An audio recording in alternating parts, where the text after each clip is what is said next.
Okay, hi guys. I've had a few questions this week, and I thought I'll do a how to choose the right vivarium for your bearded dragon or leopard gecko or whatever. So a few little pointers anyway. I want to give a shout out to Dara Lolkeog. That's DARRAGH LOLKEOGH. I want to thank you for your mail and giving me the idea to do this video.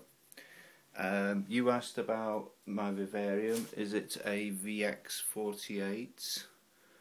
I'm guessing that the 48 is inches and the VX is the manufacturer's number. Some way of identifying which vivarium.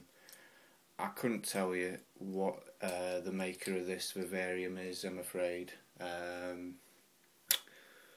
actually bought the vivarium in that second hand, so I'm sorry I can't answer that.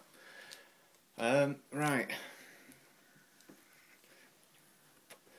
The vivarium itself is 3 foot long, and I can't see any problem with keeping a corn snake in it.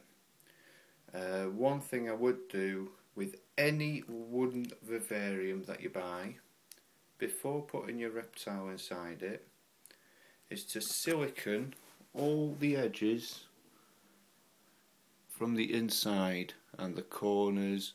Just run a bead of silicone all the way around, because this one hasn't been done, and I'll see if I can show you guys.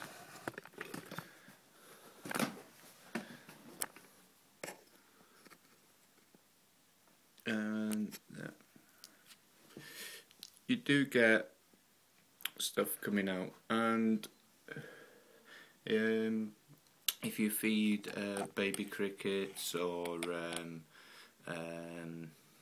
mealworm, you know, you can get the tiny little critters coming out. So it's best to silicone the whole vivarium round the edges on the inside before putting your reptile in, making sure that the silicone has dried thoroughly.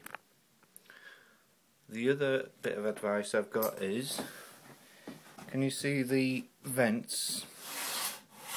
Just open this and focus.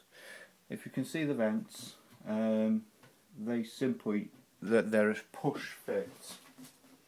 And sometimes they're not the tightest of fitting.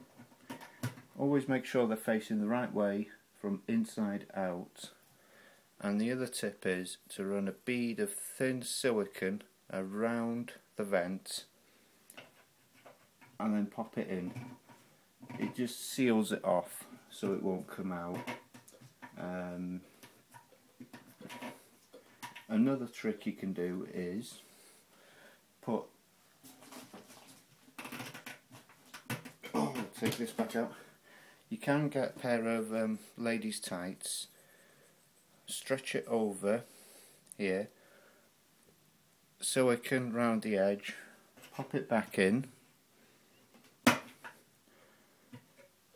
and then cut the excess off, and nothing will get through that.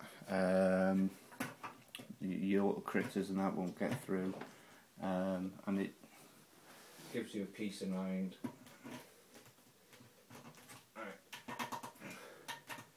One thing I've got to say is, when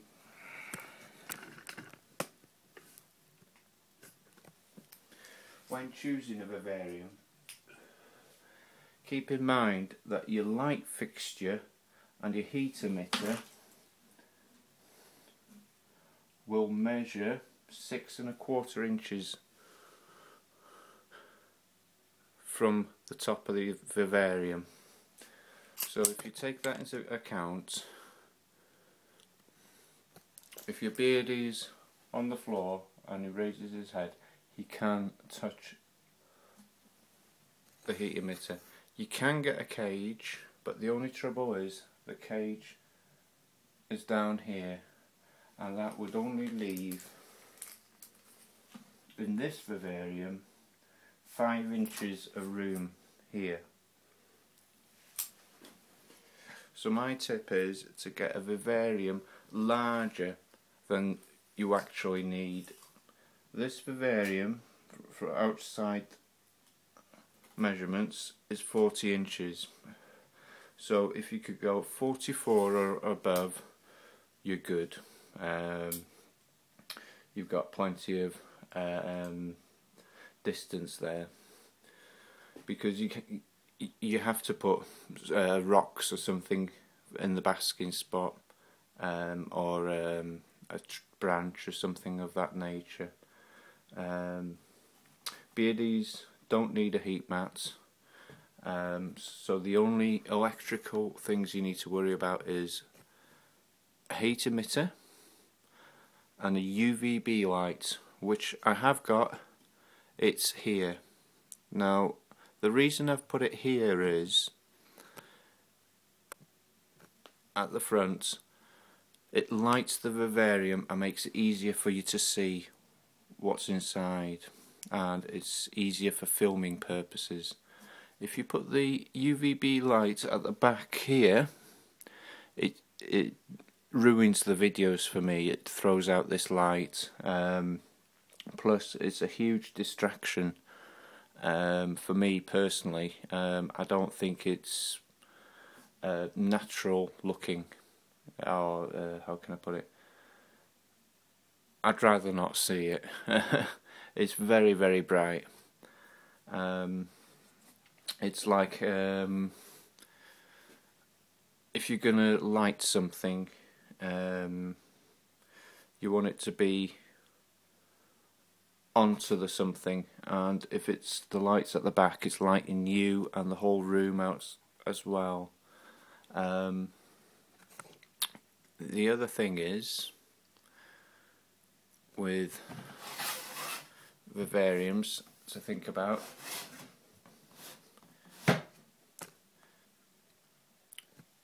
is when you're buying a vivarium from a shop, be careful how you do it, but just run your finger down the glass and make sure it's been smoothed.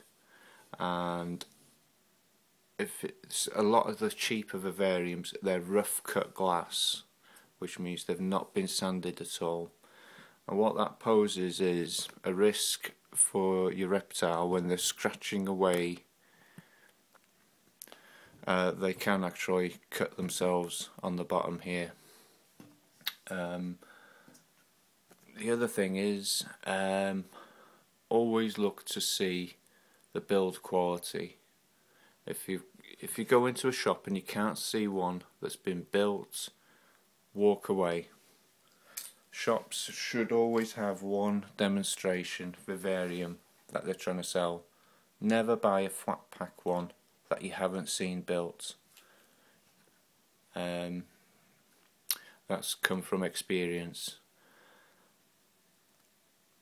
For bearded dragons, you need a minimum of 3 foot for one beardie. For 2, you need 4 foot.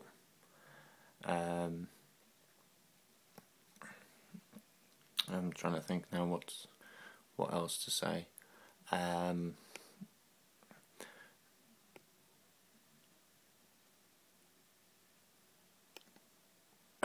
Trying to think.